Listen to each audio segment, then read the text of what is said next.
All my life I've been plagued by strange and paranormal events, some terrifying and some not so much. My great-grandfather was full-blooded Native American, and I vividly remember visiting him on the reservation and city. I remember sitting on his lap while playing with his braids. The women in my family are what most people would call sensitive. Some of them can sense spirits. Some have had conversations, and well, me, I've unfortunately inherited all of it. From the age of 8, I've been sensitive to many things. When my mother was married to my stepfather, he had a new home built for us, and a new housing development. It was a nice ranch-style home with a roommate floor plan. Although the house was brand new, I was still terrified, and even outright refused to sleep in my own room. Whenever I did, terrifying things would happen. One night, while being forced to sleep in my room by my mother, who was tired of me sleeping in their living room, I was on the verge of falling asleep when I was jolted awake by what any 8-year-old would call a terrifying event. I awoke with a body halfway off the bottom of my bed and my covers on the floor at the bottom of the bed. I had been snatched at the ankle by the top of my bed and almost completely pulled off my bed by an unusual force. Well, that wasn't even half of it. Before my parents were divorced, that room gave me more nightmares than I could possibly count. Not only having physical interactions with things that I could see, I would wake up in the middle of the night and see pale faces staring at me from the wall. Literally half of a see-through human protruding from my wall, silently watching me. It scared the living daylights out of me. When I was 13, the most terrifying event up to that point happened.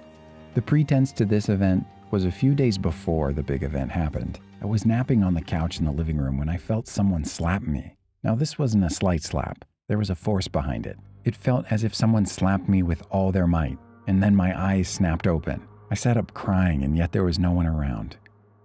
Fast forward a few days, my mother and I had gotten into an argument.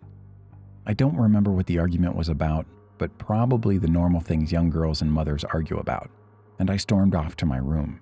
I'm a very even-tempered girl at that age. Not much made me angry, but I was unusually angry then, like I could snap someone's neck angry. I remember sitting in my bed cursing my mother in my head. I felt a force literally enter my body and my arms went stiff. My head snapped down and I began to growl. This growl was not something I could reproduce even if I tried. It was a guttural growl that one would hear from an angry rabid dog. I was terrified, but I had control over my thoughts, but not my body. So I could not open my mouth and yell out for help. I remember wanting to scream for help, but I couldn't. I remember my legs kept swinging off the bed, as if my body was trying to get up. The only thought that was racing through my head was if I get up, I'm going to seriously hurt my mother. I concentrated as hard as I could, and I forced my mouth open to scream, "Mom!" That's all I could get out before my mouth snapped back shut, and the growling continued. My mother, who's religious, made it to my room in seconds to see me on the bed growling, and she began to pray. I don't remember much. The only thing I remember is the beginning of her prayer and going into convulsions.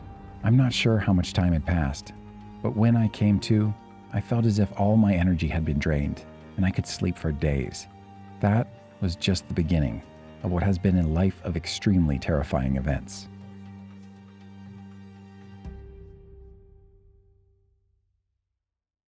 Did you like the story? Check out our channel for more.